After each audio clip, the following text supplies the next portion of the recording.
My friends, it's time. It's time not to move forward. It's time for President Donald J. Trump to go ahead and initiate the investigation on the folks and the decision makers who started the whole Russia collusion hoax business. So strap in. It's going to be a bumpy ride with a member of the Trump campaign team tonight on the Rob Means Show.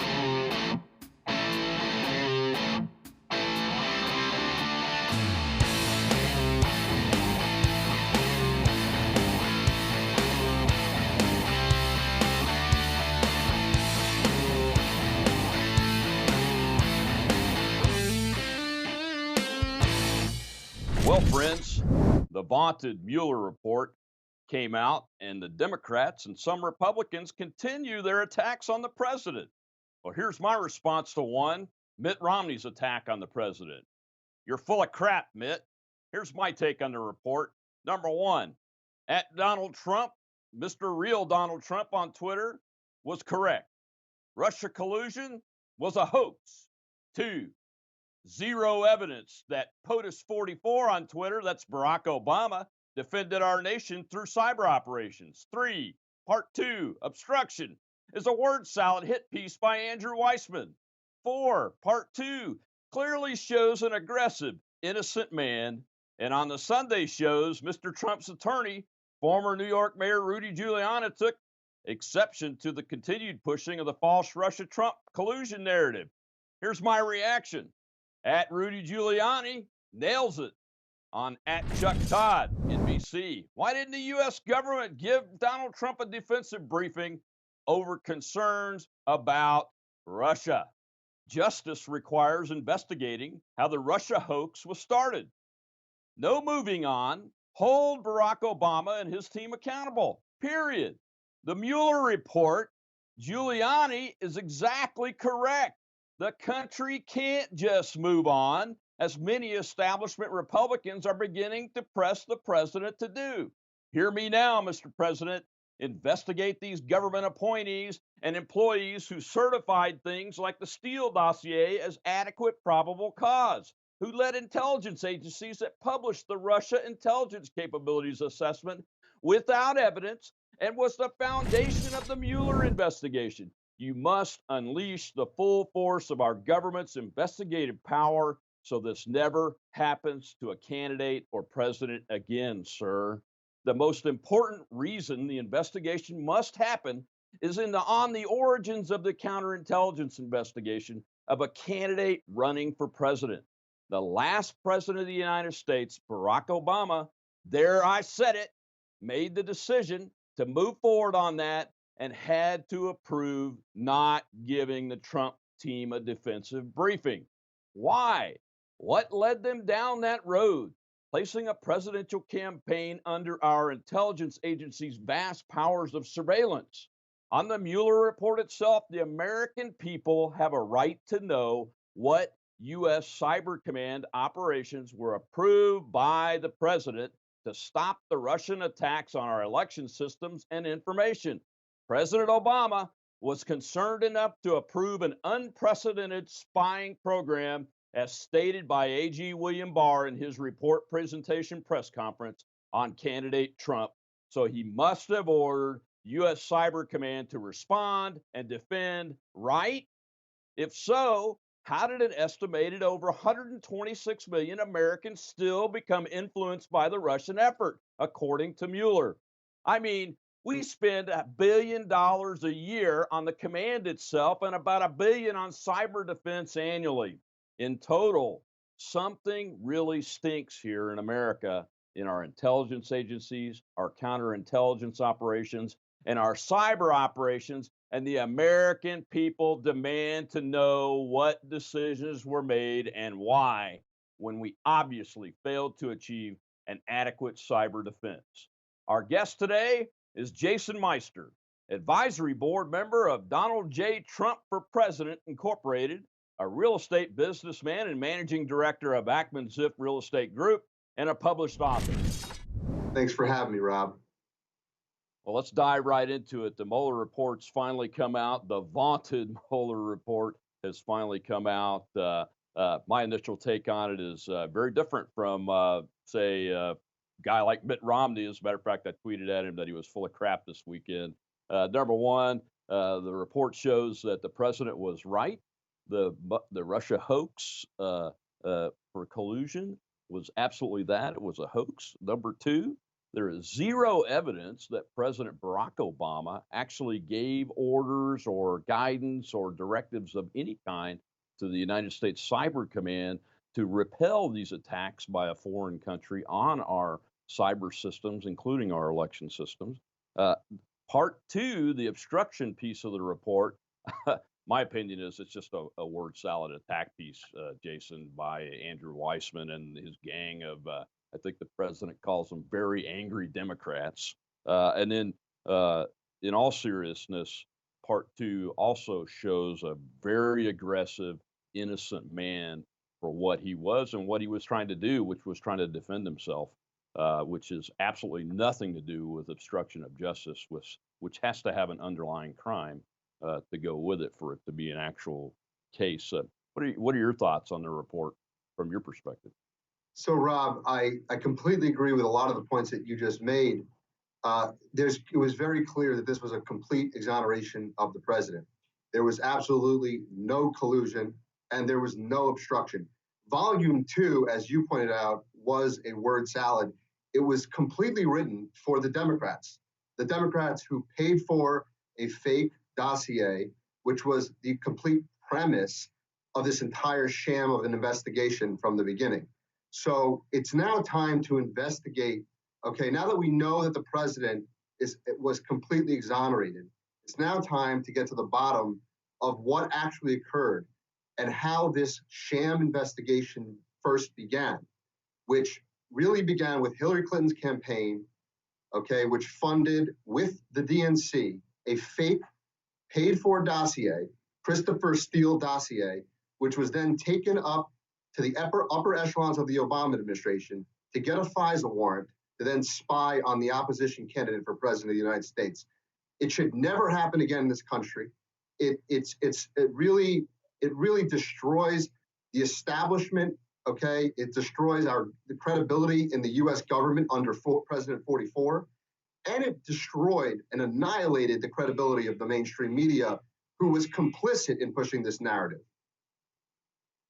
Oh, you're absolutely right. My very real concern is shared with you on the FISA application and the fake Steele dossier being used that was funded. I'm going to repeat what you said, Jason, was funded by the DNC and the Hillary Clinton campaign, but then was inserted into two very powerful stovepipes of American power. One was law enforcement, and the other was our intelligence agencies. And I believe that that surveillance coming from the law enforcement side would not and could not been approved by anybody less than the president of the United States, in this case, Barack Obama.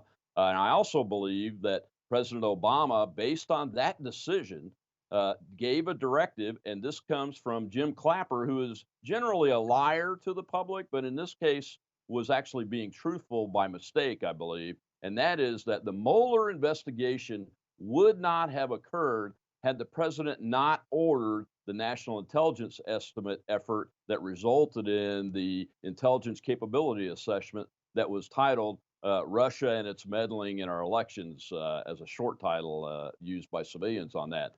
Those two stovepipes have got to be investigated all the way from where we see the application for the FISA application inserted into the process, and from the president's order to the intelligence agencies to do the intelligence capability assessment on Russia, and why he made those decisions, what information was used by him and his staff to get to the point where they decided to start a counterintelligence investigation on a presidential candidate and didn't give them a defensive briefing. Rudy Giuliani nailed it right on Meet the Press yesterday with the good old sleepy Chuck Todd, and he said, "Look, if you are so concerned about Russians attacking our intelligence systems, our information systems, and our elections of all things, Why didn't you give the president and his team, as a candidate,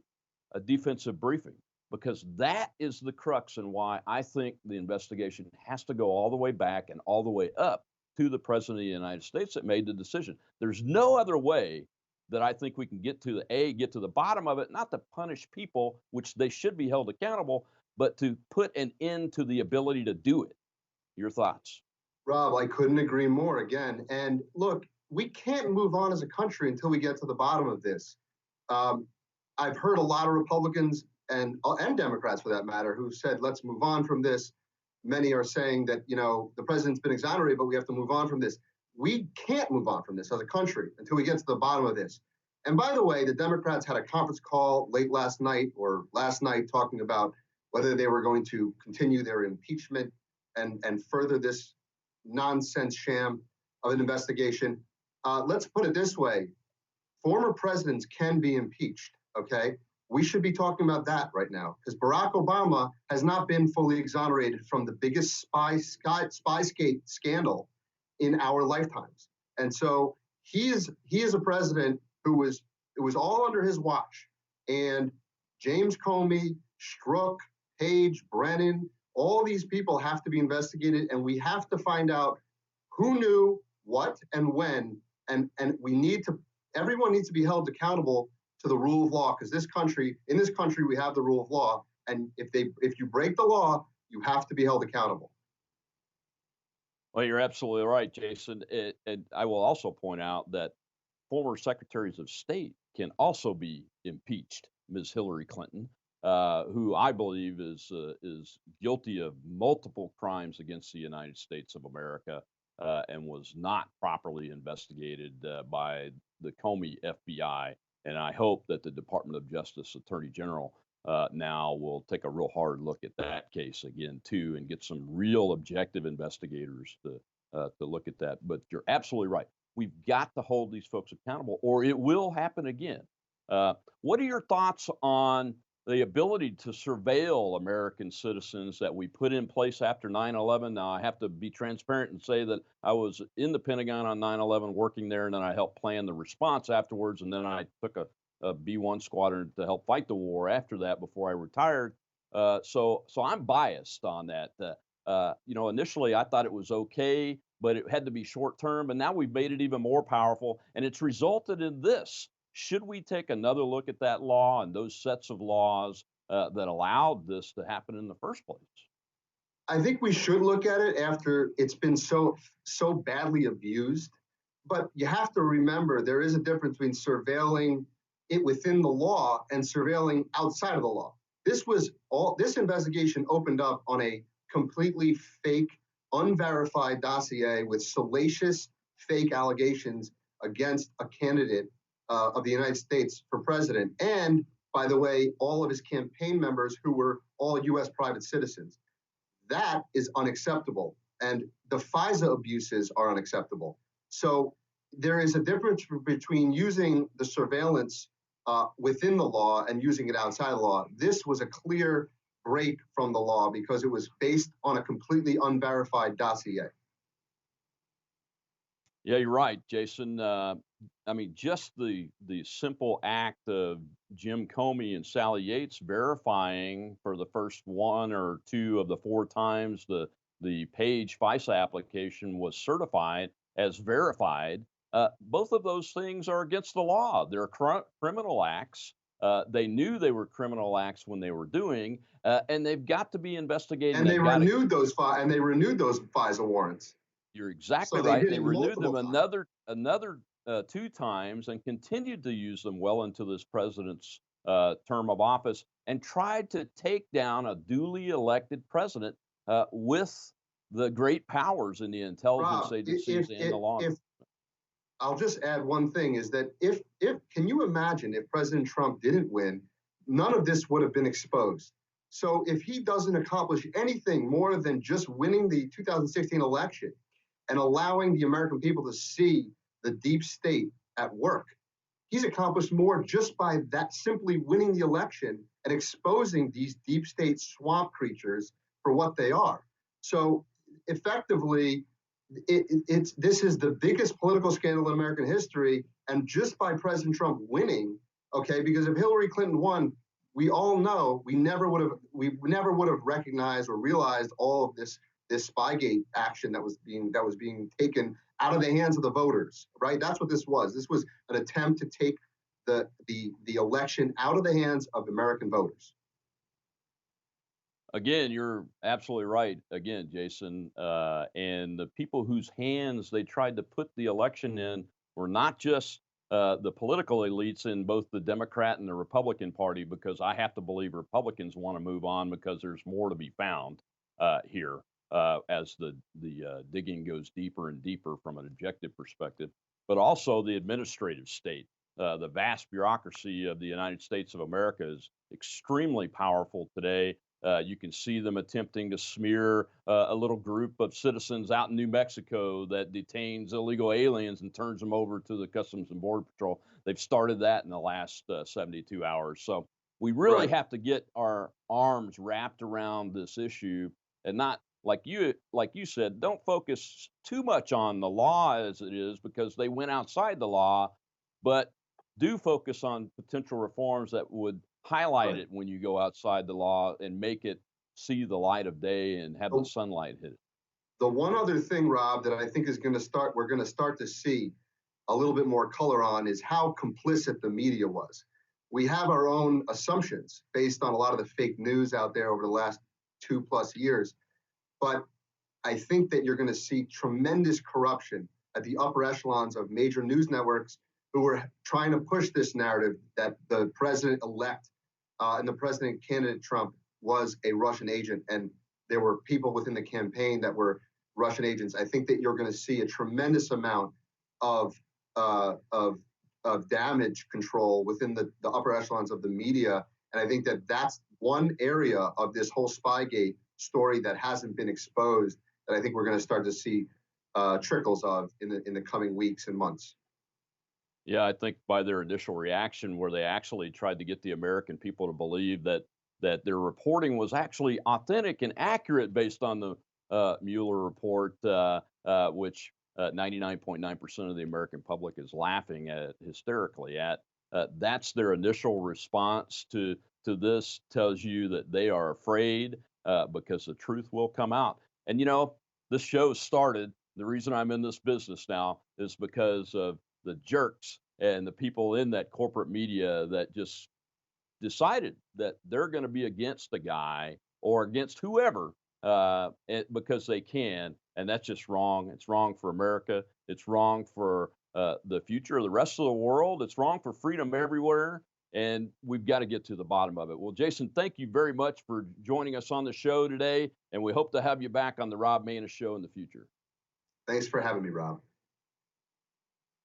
Well, thanks to Jason for joining us today and helping us talk through the issues associated with the Russia collusion hoax, the Mueller report, and what the way ahead definitely needs to be for the president. And that is to investigate the beginnings through the endings of all of this counterintelligence and criminal investigation that was started against him as a candidate and then carried through to his presidency to try to remove him.